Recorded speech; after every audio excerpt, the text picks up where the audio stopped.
إني لكم منه نذير مبين.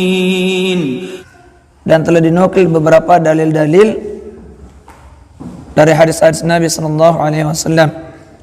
An Abi Dzar radhiyallahu anhu an Nabi sallallahu alaihi wasallam qala, dari Abi Dzar, semoga Allah meridhoinya, dari Nabi sallallahu alaihi wasallam bahasanya beliau bersabda, salasatun la yukallimuhumullahu yaumal qiyamati. Ada 3 golongan yang tidak akan ditemani oleh Allah untuk berbicara pada hari kiamat. Wala yanzuru ilaihim, dan Allah juga tidak akan memandang kepadanya.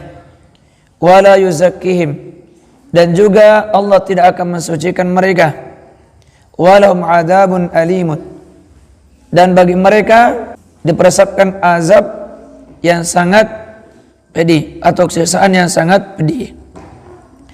Qala, lantas Abu Dzar berkata, faqara'aha Rasulullah sallallahu alaihi wasallam salasa mirarin. Lalu Abu Dzar berkata, Nabi sallallahu alaihi wasallam mengulangi perkataan ini sebanyak 3 kali. Ini menunjukkan betapa pentingnya dan betapa perhatiannya Nabi sallallahu alaihi wasallam akan perkara isbal, dan pentingnya kita sebagai umatnya memperhatikan akan perbuatan tersebut, karena tidaklah Nabi menekankan sesuatu kecuali hal itu sangat penting untuk diperhatikan. Qala Abu Dzarrin, kemudian Abu Dzar berkata, khabu wa khasiru, celakalah mereka dan rugilah mereka. Manhum ya Rasulullah, siapakah mereka itu wahai Rasulullah?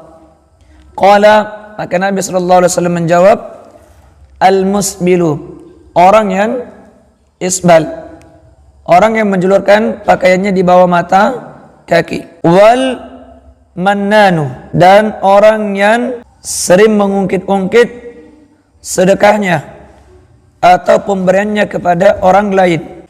Wal munfiqu sil'atahu, kemudian orang yang menjual atau seorang penjual yang menjajakan jualannya bil halfil kadhibi, dengan sumpah palsu. Artinya dia berjualan di mana jualannya ini, setiap apa perkataannya untuk melaraskan jualannya, dia senantiasa berbohong dan terkadang dia bersumpah. Maka inilah yang dihinakan oleh Allah pada hari kiamat, dan Allah mempersiapkan bagi mereka azab yang sangat pedih. Ini hadis riwayat Imam Muslim nomor 106. Kemudian dalam riwayat lain yang menerangkan akan larangan isbal, dan Nabi sallallahu alaihi wasallam bersabda, fa inna isbal al-izari minal makhilati, sesungguhnya isbal itu pada sarun adalah termasuk dari kesombongan. Hadis riwayat Imam Ahmad, Imam Abu Daud, dan dikatakan sahih oleh Syekh Syuaib Al-Arnaud. Jadi orang isbal itu hatinya dia tidak sombong ataupun sombong, dengan sendirinya menjulurkan pakaian di bawah mata kaki, itu sudah termasuk dalam sifat kesombongan. Juga hadis yang lain disebutkan dari Al-Mughirah bin Syu'bah bahwasanya Nabi sallallahu alaihi wasallam bersabda, ya Sufyan bin Sahalin, wahai Sufyan bin Sahal, la tusbil, janganlah engkau isbal, fa inna Allah la yuhibbul musbilin, karena sesungguhnya Allah tidak mencintai atau tidak menyukai, atau Allah tidak ridha kepada orang-orang yang isbal. Hadis riwayat Imam Ibnu Majah dan dinyatakan hasan oleh Syekh Muhammad Nasiruddin Al-Albani dalam kitab As-Sahihah nomor 4004. Jadi bayangkan, Nabi mengatakan janganlah engkau isbal, perintah untuk tidak isbal. Dan Nabi tidak mengatakan tidak apa-apa kamu isbal, yang penting hatimu baik. Hatimu tidak menginginkan kau isbal, kamu tidak sombong, tidak. Tetapi hadis ini secara umum menerangkan, hai Sufyan bin Sahlin, wahai Sufyan bin Sahal, la tusbil, jangan kau isbal. Fa inna Allah la yuhibbul musbilin, karena sesungguhnya Allah tidak mencintai, tidak menyukai atau tidak meridai orang-orang yang isbal. Berarti dengan sendirinya orang yang menjulurkan pakaiannya di bawah mata kaki, apakah niatnya sombong atau tidak, maka tetap tidak boleh. Dan juga dalam hadis yang lain yang berasal dari Hudzaifah bin Yaman, bahwasanya Rasulullah SAW memegangi betisnya dan berkata, ini adalah tempat sarung atau pakaian bawah. Jika engkau enggan maka turunkanlah, dan jika engkau enggan maka tidak ada hak bagi sarung di kedua mata kaki. Hadis riwayat Imam At-Tirmidzi, Imam Ibnu Majah, dan dianggap sahih oleh Syekh Al-Albani rahimahullah. Jadi Nabi mengatakan di sini hadisnya menerangkan seutamanya celana cingkrang adalah pas di bawah, di pertengahan betis. Kemudian yang paling rendah adalah tidak melewati mata kaki atau sejajar dengan mata kaki. Dan ini Nabi langsung yang praktekkan kepada sahabat yang bernama Hudzaifah bin Yaman. Dalam hadis yang lain Nabi mengatakan, ni'mar rajulu karimul asadi, sebaik-baik lelaki adalah Karim al-Asadi, laula tulu jummatihi, andai saja ia tidak memanjangkan jumahnya atau rambutnya pada pundaknya, wasbalu izarihi, dan tidak melakukan isbal pada sarungnya. Hadis Hasan li ghairi, diriwayatkan oleh Imam Ahmad dan juga Imam Abu Daud, dan dihasankan oleh Syekh Al-Imam An-Nawawi rahimahullah dalam kitab Riyadhus Shalihin. Bayangkan Nabi mengatakan sebaik-baik laki-laki adalah berasal dari kaum Karim al-Asadi apabila dia memenuhi dua syarat.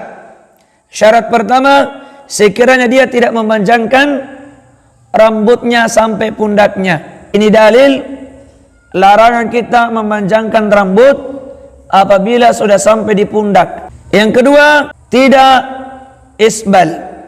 Lelaki yang top di dalam agama kita adalah orang yang tidak memanjangkan rambutnya sampai pundaknya dan juga tidak isbal. Ini lelaki yang top di hadapan Allah Subhanahu wa taala. Dalil yang selanjutnya bahwa Nabi sallallahu alaihi wasallam ketika menegur para sahabatnya ketika mereka isbal, Nabi tidak mengatakan, apakah kalian menjulurkan pakaian kalian di bawah mata kaki karena sombong atau tidak sombong. Jadi Nabi langsung melarang sahabat jangan isbal, dan Nabi tidak berkata tidak boleh isbal bagi yang sombong. Yang tidak sombong silakan menjulurkan pakaiannya, tidak. Tetapi Nabi mengatakan jangan isbal. Udah selesai. Karena kesombongan adalah masalah hati. Adapun Rasulullah SAW ketika menegur para sahabat yang berbuat isbal untuk mengangkat kainnya sampai di atas mata kaki, Nabi tidak pernah menanyakan masalah kesombongan ini kepada mereka. An Amr bin Syaridi, qala, dari Amr bin Syarid, ia berkata, ab'ada Rasulullah sallallahu alaihi wasallam rajulan yajurru izarahu fa asra ilaihi aw harwala. Rasulullah sallallahu alaihi wasallam melihat dari jauh seorang laki-laki yang menyeret sarungnya di tanah, maka Rasulullah sallallahu alaihi wasallam pun bergegas ke orang tersebut. Jadi Nabi melihat seorang laki-laki dari jauh menyeret pakaiannya, langsung Nabi bergegas kepada orang tersebut. Aw harwala, atau Nabi berlari-lari kecil untuk menghampirinya. Faqala, lantas Nabi berkata, irfa, angkat izaraka, sarungmu, wattaqillah, dan takutlah kepada Allah. Qala, maka orang tersebut berkata, ini ahnafu tastaliku rukbataya. Kata orang tersebut, kaki saya cacat, kedua lututku saling menempel. Faqala, maka Nabi berkata, irfa izaraka, angkat sarungmu, Fa inna kulla khalqillahi hasanun. Karena semua ciptaan Allah itu indah. Fama ru'iya dzalika ar-rajulu ba'du illa izaruhu yusibu ansafa saqaihi au ila ansafi saqaihi. Setelah itu orang tersebut tidak pernah terlihat lagi kecuali bagian sarungnya hingga sebatas pertengahan kedua betisnya. Hadis riwayat Imam Ahmad, Imam At-Tabrani. Di sini menunjukkan jika sekiranya perkara isbal ini dibolehkan, maka tentu Nabi tidak akan pernah berlari-lari melihat orang yang jauh itu. Bahkan saking pentingnya perkara isbal ini, bahkan ketika melihat sahabat yang dari jauh sementara isbal, maka Nabi langsung lari kepadanya dan berkata, angkat sarungmu, wattaqillah. Kepada Nabi menyandingkan dua kata, ittaqillah, takutlah kepada Allah. Artinya takutlah akan azabnya Allah, takutlah akan musibah yang akan menimpa kita. Karena kenapa? Karena kalau musibah datang dari Allah, yang kena bukan hanya orang yang zalim, yang kena bukan hanya orang maksiat, tapi yang kena orang soleh, orang pelaku maksiat, semuanya kena rata. Makanya untuk mencegah ini, terjadinya musibah, terjadinya azab Allah, Nabi langsung ke sana. Segera angkat sarung sebelum azabnya Allah datang. Angkat sarung. Kemudian ada alasan orang tersebut, ya Rasulullah, saya tidak bisa mengangkat sarungku karena betisku itu menyatu. Kata beliau, sesungguhnya lutut betisku ini ada cacatnya. Bayangkan lututku saling menempel, kakinya seperti ini, cacat kakinya, lututnya. Tapi Nabi mengatakan tidak ada istilah cacat.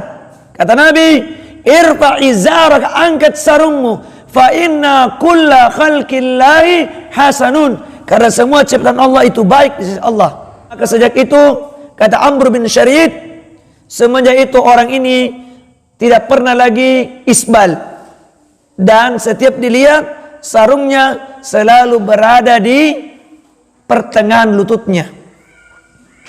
Baikkan, ingat hadisnya Nabi. Ani bin Umar radhiyallahu anhu anna Rasulullah sallallahu alaihi wasallam qala, dari Abdullah bin Umar, semoga Allah meridai keduanya, berkata, baina rajulun yajurru izarahu id khusba bihi. Ketika seorang laki-laki atau seseorang senantiasa mengisbalkan sarungnya, kemudian tiba-tiba bumi terbelah bersamanya dan ia pun masuk ke dalam bumi tersebut. Fahuwa yatajaljalu fil ardi ila yaumil qiyamati. Maka ia pun di dalam bumi itu digoncang-goncang oleh bumi ini sampai datangnya hari kiamat. Hadis riwayat Imam Al-Bukhari. Coba bayangkan, di antara sebab disiksanya dalam kubur ini adalah disebabkan karena perkara isbal. Dia digoncang-goncang di bumi ketika sudah berada dalam kuburnya gara-gara isbal. Hadis terakhir, larangan isbal. Hadis dari Abdullah bin Umar radhiyallahu anhuma, marartu ala Rasulillah sallallahu alaihi wasallam. Jadi kata beliau, aku pernah melintas di hadapan Nabi sallallahu alaihi wasallam. Wa fi izari istirkhaun. Kemudian di sarungku itu menjulur melebihi mata kaki. Aku pernah melintas di hadapan Nabi sedangkan sarungku itu melewati mata kakiku. Faqala, lantas Nabi berkata, menegurku, ya Abdullah, wahai Abdullah, irfa izarak, angkat sarungmu. Nabi bertanya, kamu sombong atau tidak? Tidak ditanya. Karena Nabi tidak diutus untuk melihat hatinya orang. Nabi tidak diutus untuk mengoreksi hatinya orang. Ingat, Nabi tidak diutus untuk mengetahui apakah kamu sombong atau tidak. Tidak diperintahkan itu. Karena ada hadisnya, inni lam umar an unaqqiba quluban nasi. Sesungguhnya aku tidak diperintahkan untuk mengorek isi hati manusia. Ini hadis riwayat Imam Al-Bukhari. Nabi tidak bertanya, kamu sombong atau tidak? Tidak. Lihat ini, kata Nabi, ya Abdullah, irfa izarak. Wahai Abdullah bin Umar, angkat sarungmu. Farafa'tuhu. Maka kata beliau, aku pun mengangkat sarungku. Summa qala. Kemudian beliau berkata lagi, zid, tambah. naikkan lagi. Fazidtu, maka saya pun mengangkat sarungku. Yang tadinya di atasnya mata kaki, kata Nabi, zid, angkat. Maka Abdullah bin Umar pun lanjut mengangkat sarungnya. Fama ziltu ataharraha ba'du. Kemudian setelah itu aku selalu memperhatikan sarungku agar tidak isbal. Faqala ba'dul qaumi, sebagian orang bertanya kepada Abdullah bin Umar, ila aina, sampai di mana batas isbal? Faqala, maka beliau berkata, ansafis saqaini, engkau mengangkat sarungmu hingga di pertengahan betismu. Hadis riwayat Imam Muslim nomor 2086. Ketika Abdullah bin Umar ditanya, sampai di mana Nabi perintahkan waktu engkau ditegur, maka beliau mengatakan sampai pertengahan kedua betis. Asnafis saqaini, di pertengahan betis. Cara cingkrang yang paling utama adalah di pertengahan betis, sesuai hadis Abdullah bin Umar radhiyallahu anhuma yang kita bacakan ini. Namun yang paling rendah tingkatannya dari isbal adalah sejajar dengan mata kaki kita.